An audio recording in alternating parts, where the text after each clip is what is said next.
ongairari zederrena. Zerulurren kreazioa. Hasieran Jainkoa zen. Lurran asma zutsatzen, ilunpetan zegoen. Jainkoak lurrari begiratu eta zerbait egitea erabaki zuen. Izan bedi argia. Eta argia izan zen. Argiari egun deituko diot eta ilunari gau. Eta horrela, iluna izan zen eta gero argia, eta horixe izan zen lurreko lehen eguna.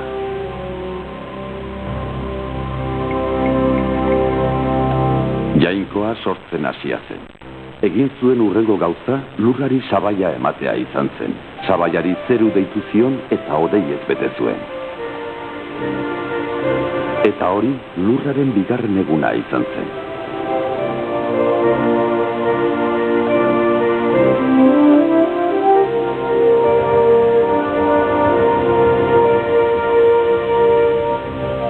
Hirugarren egunean, Jainkoak ura eta lehorra bereizi zituen.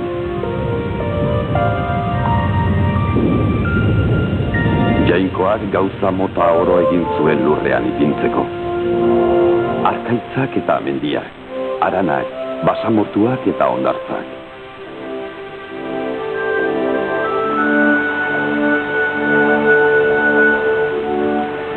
Uharte handiak eta uharte txikiak egin zituen. Ozeanoak eta itsasoak, ibaiak eta aintzirak. Baina gauza gehiago egin zituen oraindik hirugarren egunean. Jainkoak ez baitzuen amaitu. Landare guztiak egiteko unea iritsi zen orduan. Jainkoak zuhaitz garaiak eta zuhaixkak, untza, garoa, hostoak eta loreak egin zituen.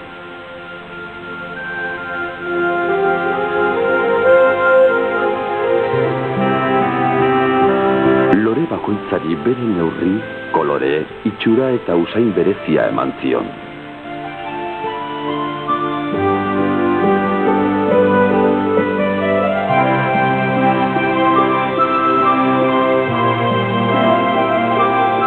Eta belarra, azidu landareak eta frutarbolak ere hirugarren egunean egin zituen.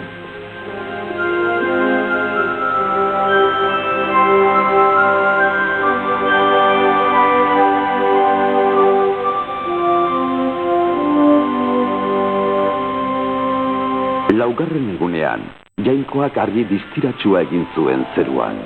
Eguzkia eguna argitzeko.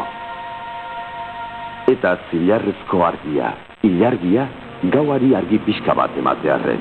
Eta ukitu berezik gisa, Jainkoak bilioika izarren distira erantzi zion gauari. Bosgarren egunean, Jainkoak mundu zoragarri honetan biziko ziren izakiak egin zituen. Txoriak egin zituen.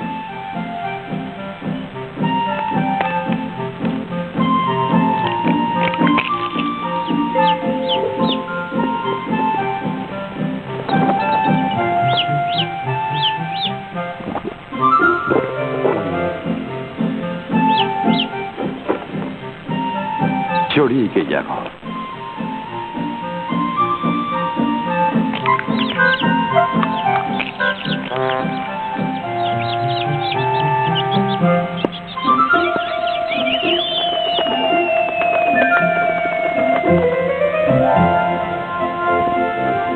Eta txori gehiago.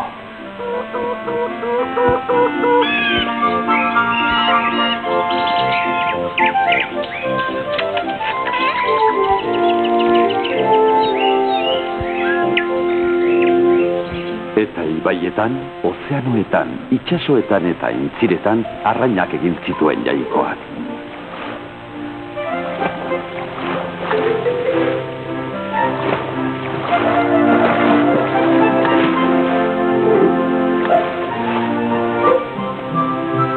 Eta ozeanoak izaki harrigarri ez bete zituen.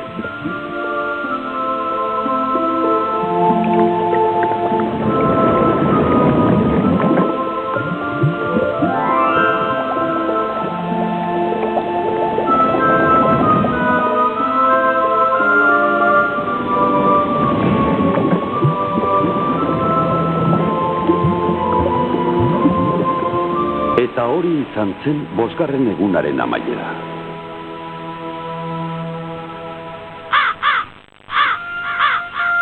Baina gauza asko zuen oraindik Jainkoak egiteko.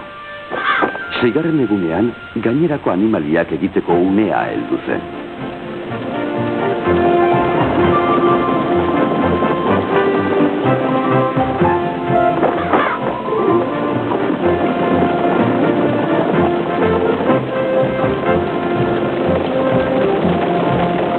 Animalia asko zegoen sortzeko ordea. Animalia handiak,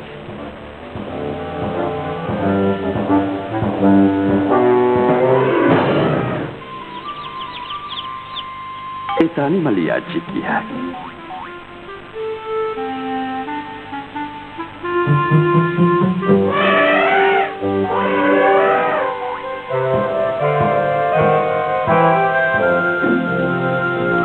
Baziren animalia orbandunak.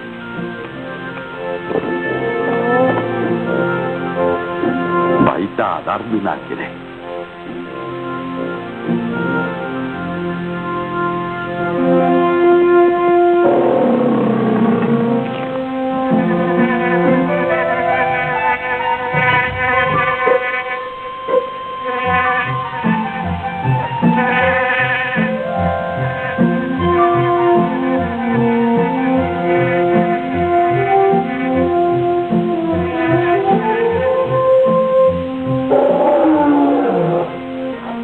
Jainkoak egindako animalia guztiak zoragarriak ziren.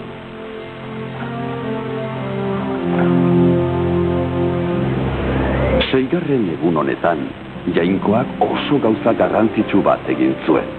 Jainkoak lehen gizona sortu zuen. Eta gizonari Adan jarri zion izena. Orduan Jainkoak biziaren arnasa eman zion Adani zuzenean.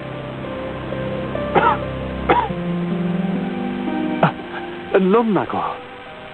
Ongi etorri mundura, Adan. Nor zara zu? Jainkoa nauzu. Begiratu ingurura. Lurreko landare guztiak, eta haien hatzi guztiak, eta haien fruitu guztiak zuri ematen dizkizu. Eta animalia guztiak, guztien gain duzu ahalmena. Zuretzat egina da guztia, zain eta babes dezazun.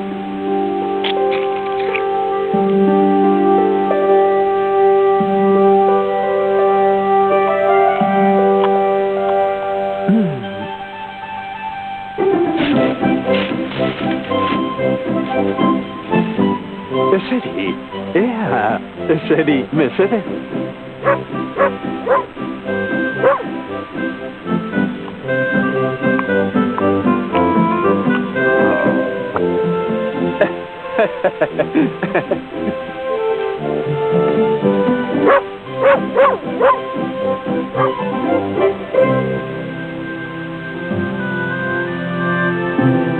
Jainkoak egindako guztiari begiratu zion, eta guztia pozgarri iruditu zitzaion. Eta 7. egunean, Jainkoak atseden hartu zuen. Bai, bikaina da.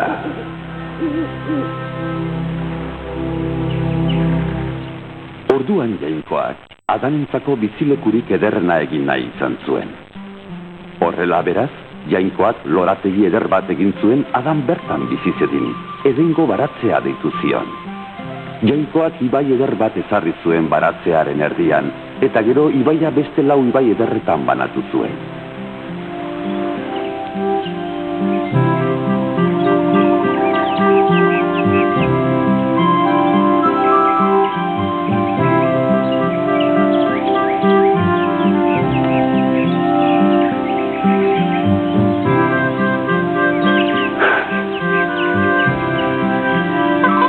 Adanek animalia guztiak zituen adiskide baratze ederrean.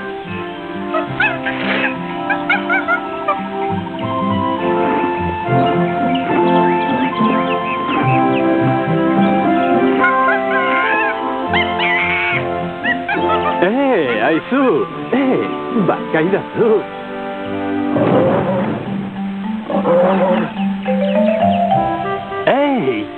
Adanen lehen lana animalia guztiei izena jartzea izan zen. Jainkoak eman didan lan hau, astuna izango dela iruditzen zai. Erleek bezain beste lan egin beharko du. Ez da, Erletxo? Burua ondo estutu beharrean nago, munduko animalia bakoitzari. Izen egokia jarri nahi baldin badiot, bai horixe. Zure izpil marroiekin, arbolatik jaten, lepoa duzula luzatzen. Errez duzu bihurtzen, ta nona irairizten, bizkor! Bai, arazo gabe. Jirafa zaitugu deitzen, unglako erregea, arroz erronkari, ni beldur zuhorro alari. Tabatz luzekin, ikaratzik ustean, izena, jartzerako bat. Lehoi nago izu, zeruan bizkor dabiltza egan, egaztian ditatzikia. Bizia da kolibria, bizia, ostruka, loroa zaratatzu, da baita islari. Zukuskutxarpean, sendo eta zapal, astiro soa zibiltzean. Ta gainera gainean dakizunez igerian, dortoka, bai, oraindik.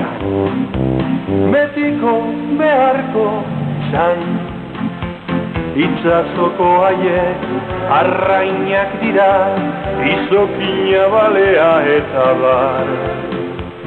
Luzea meroa da, ta bestea atuna, denak doaz batera, itzazoan zehar. Hor da bildantzari, azkarta urduri, piztintxo gozota laiori. Kotosko izatzorrekin, ta musturken jutzuekin, izena, bai, aproposa. Betirako utziaz da, egun argitzean, banator lanera, iztiden erizena jartzera. Baina pila bat oraindik badira.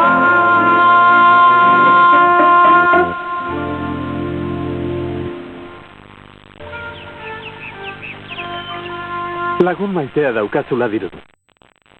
Nik ere lagun bat nahi nuke.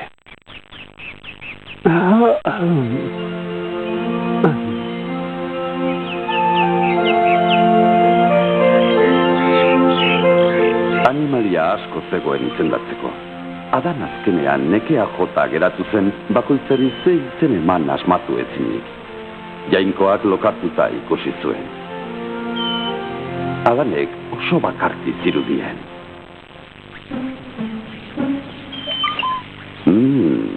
Jainkoak Adanek kidea behar zuela pentsatu zuen.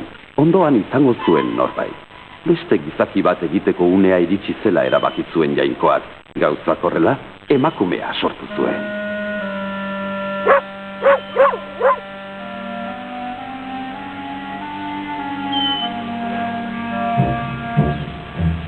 Zer? Kaixo. Zer moduz? Hau da, kaixo, edo, beno, zera, nor zara? Non nago? Jainkoaren baratzean zaude, edengo baratzean, leku zoragarria da hau. Hauek nire lagunak dira, hau tximua da eta hau txakurra. Eta hau, zera, ez dizut oraindik izenik eman, ez da? Zuk ere izen polit bat behar duzula uste du. Atsekin alduzu, Eba. Bai, noski, izen ederra da. Eba, atsegin dut. Eta leku hau ere bai? Baita nik ere, jainkoak niretzat egin du baratzea. Hobeto esan da guretzat. Dena da ederra hemen, eta nahi duzun guztia jan dezake. Guztia ez. Nork hitz egin du? Jainkoak. Oh, Jainkoak gu egin gaituena da. Bada baratze honetan jan behar ez duzuen fruitu bat. Ona eta gaizkia bereizteko jakinduriaren arbola da hau. Baratzeko beste edozein arbolatik jan dezakezue, baina ez jan arbola honetako fruiturik. Ondo da, ona eta gaizkiaren arbolatik ez jan. Ez jan inola ere. Ederki, beste edozein fruitu jan daiteke, baina honetatik ez. Zuhaitz honetakotik inoiz ez. Hori da.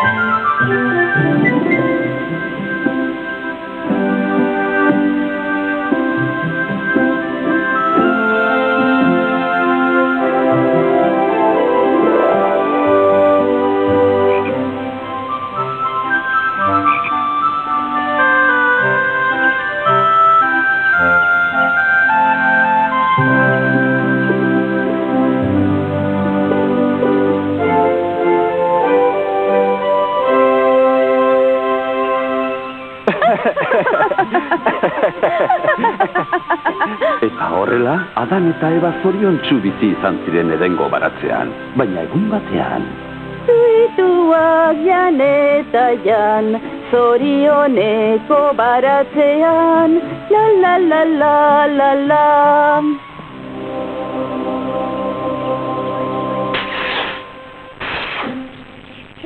Kaixo, egun non. Suste ederra eman didazu. Kaixo, zein zen duzuzuk? Nik zuke dut izena. Pozten naiz. Ni ere pozten naiz, bai. Egun ederra gaurkoa. Egun zoragarria. Arbola hau ere ederra da benetan, ez da? Oso arbola ederra. Fruitu ederra. Nik joan beharra du.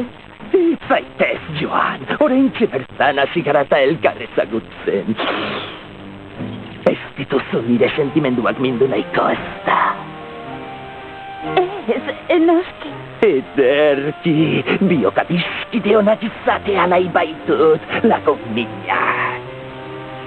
Ongi ba, esan bezala oso fruitu ederra da, ez da? Jantzazu nahi baduzu. Jantze? Badakizu zertazan naizen, arbola honetako fruitua. Jan dezakezu. Fruitua? Arbola honetakoa? Ezin dut jan. Ahal izango ez duzu ba, oso erraza da. Gozoa baino gozoago da. Ez dugu hori jateko baimen. Jainkoaren agindua da. Jainkoak esan digunez, arazoak izango ditugu fruitu hori jaten badugu. Ez duzue arazo larririk izango. Arrazoi bakarra dago jainkoak zuei fruitu hau debekatzeko. Fruitua jaten baduzue, jakintzu bihurtuko zarete. Jainkoa bezala. Gertatzen zaizu, oio guztia alzara. Naiz oio guztia. Tira, orduan zergatik ez diozu koske egiten. Oska txiki nimino bat besterik ez. Jainkoa ez da konturatu ere egingo. Benetan diotsut, fruitu hau oso gozoa da. Sinetxirazo. Ezin dut jan. Nik ez diot esango. Probazazo. Beno, hilko espanau eta jakintxu bihurtuko banaiz. Behar bada musu moduko oskatxo txiki bat, ez da oska ere izango gainera. Horrek ez dut kalterik egingo. Uau! Bikaina ez da. Adani eman behar diot honen berri. Adan! Adan! Ez asmatu ze gertatu den. Zer? Fruitua zari nahi. Zer fruitu? Jatea debekatua genuen fruitua. Ze gertatzen zaio? Ez nuen ba. Jango! Pixka bat, Nolatan ausartu zara? Adan zoragarria da. Zuk ere probatu behar duzu, horko suge horrek eskainiri. Oskaka txiki bat besterik ez diote zi. Fruitu hori jaten badugu, ondorioak latzak izango dira. Niri ez zaite zer gertatu. Tira, ez dirudi. Emaiozu oska txiki bat besterik ez, Jainkoa ez da konturatu ere egingo. Tira gizona.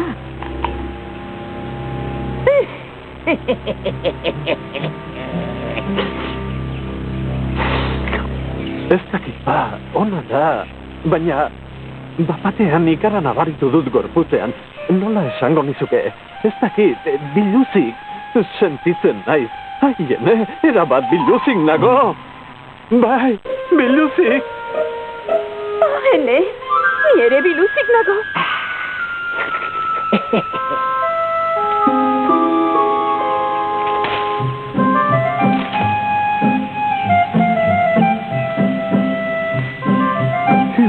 Horrela hobeto.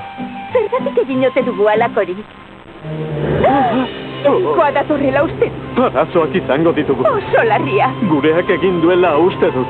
Hobe dugu eskutatzea.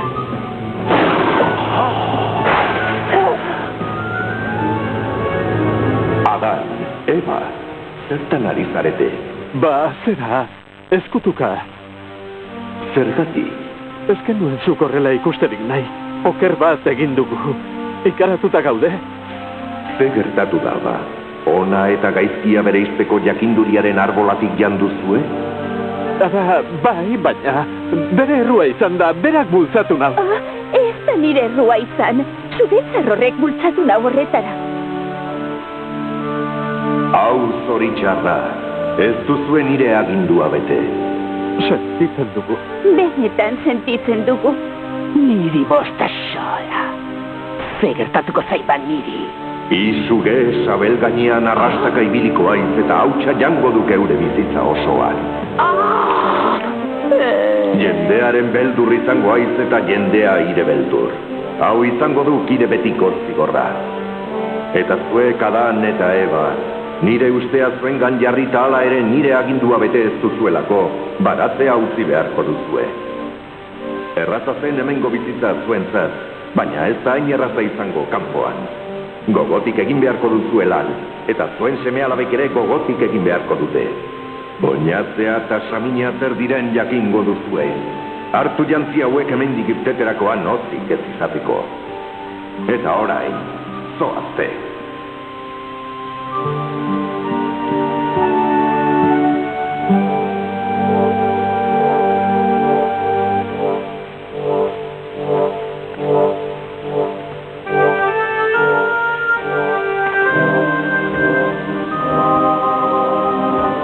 Jainkoak aingerua ipini zuen baratze sarreran, txuzko ezpata eskuan zuela, Adan eta Eba inoiz itzule zitezen.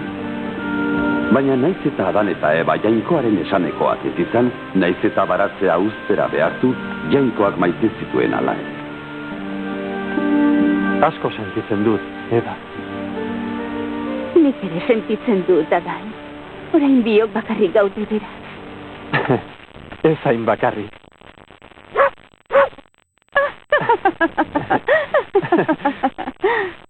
Eta horrela hasitzen Adan eta Ebaren baratze azkanpoko bizitza berria. Handik aurrera, bizitzan zoriona eta zoritxarra izan zuten, gauza onak eta gauza txarrak. Eta baratzera itzultzea debekatua zuten arren, Jainkoak ez zituen bakarrik utzi Adan eta Eba. Edonora joanik ere, beti zaindu zituen.